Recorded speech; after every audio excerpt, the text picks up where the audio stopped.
Prime minister को कौन arrest करेगा? प्राइम मिनिस्टर को बताइए।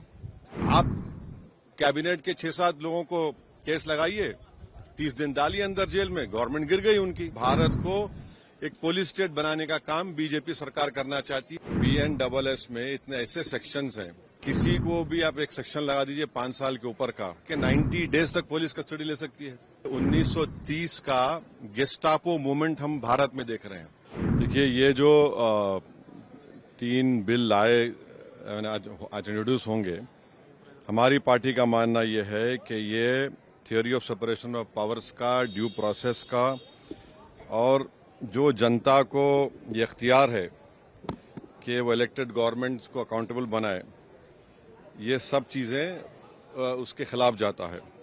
सेपरेशन ऑफ पावर्स आप देख लीजिए कि एग्जीक्यूटिव एजेंसीज को फ्री रन मिल जाएगा कि वो खुद जज, ज्यूरी और एग्जीक्यूशनर हो जाएंगे, और मुख्यमंत्री को हटाना है तो असेंबली में हटाते हैं। अब आप मेरे को ये बताइए कि BNSS में इतने ऐसे सेक्शंस हैं कि किसी को भी आप एक सेक्शन लगा दीजिए 5 साल के ऊपर का, तो लाजमी है वो 30 दिन के अंदर, 30 अंदर BNS में यह है कि 90 डेज तक पुलिस कस्टडी ले सकती है। तो ये मेरे ख्याल से ये 1930 का गेस्टापो मूवमेंट हम भारत में देख रहे हैं कि जिस तरह वहां जर्मनी, उस वक्त के जर्मनी में गेस्टापो को बनाकर एक पुलिस स्टेट बना दिया गया। अब चीफ मिनिस्टर अकाउंटेबल नहीं होगा जनता को, बल्कि चीफ मिनिस्टर अकाउंटेबल होगा इन्वेस्टिगेटिंग एजेंसीज को। हमारे देश में SI से लेकर, इंस्पेक्टर से लेकर, ACP बोलिए, DYSP बोलिए, DCP बोलिए, एडिशनल CP, DGP तक कौन बनाता है इनको? रूलिंग पार्टी बनाती है। IT के ऑफिसर कौन बनाता है? ED के, CBI को रूलिंग पार्टी बनाती है। आप बताइए फिर कहां इंडिपेंडेंस रहेगा इन लोगों का?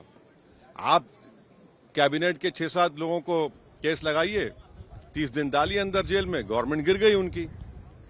तो ये असल मकसद वो है, ये अनकॉन्स्टिट्यूशनल। अच्छा, उस बिल में ये भी है कि प्राइम मिनिस्टर को कौन अरेस्ट करेगा? प्राइम मिनिस्टर को बताइए। और प्राइम मिनिस्टर, ये उसमें उस बिल में कह रहे हैं, प्राइम मिनिस्टर के बिल में कह रहे हैं कि प्रेसिडेंट करेगा। अरे भाई, संविधान में हमने लिख दिया कि the president will act on the aid and advice of the council of ministers. ये उसका कॉन्ट्रडिक्शन। दूसरा, गवर्नर को आप इख्तियार दे रहे हैं, गवर्नर आप अपॉइंट करते हैं। तो ऑल इन ऑल ये हमारी डेमोक्रेसी के लिए, ड्यू प्रोसेस के लिए, बल्कि भारत को एक पुलिस स्टेट बनाने का काम बीजेपी सरकार करना चाहती है इन तीनों बिलों के जरिए, जिसकी हम पुरजोर इसकी मुखालिफत करेंगे। और ये अनकॉन्स्टिट्यूशनल है, ये बिल्कुल अनकॉन्स्टिट्यूशनल है। आप हर चीज आपके हाथ में, सेंट्रलाइज आप अपने हाथ में कर रहे हैं, माने आप पिक एंड चूज करेंगे। और बीजेपी ये भूल रही है कि कब तक सत्ता में रहेंगे आप, कभी ना कभी तो निकलेंगे ना। तो पावर इटर्नल तो थोड़ी है कि ये आपके खिलाफ भी इस्तेमाल होगा। तो इस तरह का एक कोशिश की जा रही है, हम इसकी मुखालिफत करते हैं। अब वो तो है उसमें, मगर हम तो देखिए अब क्या होता है अंदर। अभी बीजेपी ये कह रही है कि जिस तरह से पॉलिटिक्स जो एक तरह से डर्टी हो रहा है उसको साफ, तो उसमें ये कह दीजिए ना कि अगर किसी पर आरोप लगेगा तो वो रूलिंग पार्टी ज्वाइन नहीं करेगा सेंट्रल गवर्नमेंट को। आपके पास ज्वाइन कर लो, आप आराम से बैठो। भाई, पुलिस कैसा तय करेगी? जनता तय करेगी ना, जनता तय करेगी। जनता मुझे क्यों इलेक्ट करती है कि मैं 5 साल के लिए जाऊं?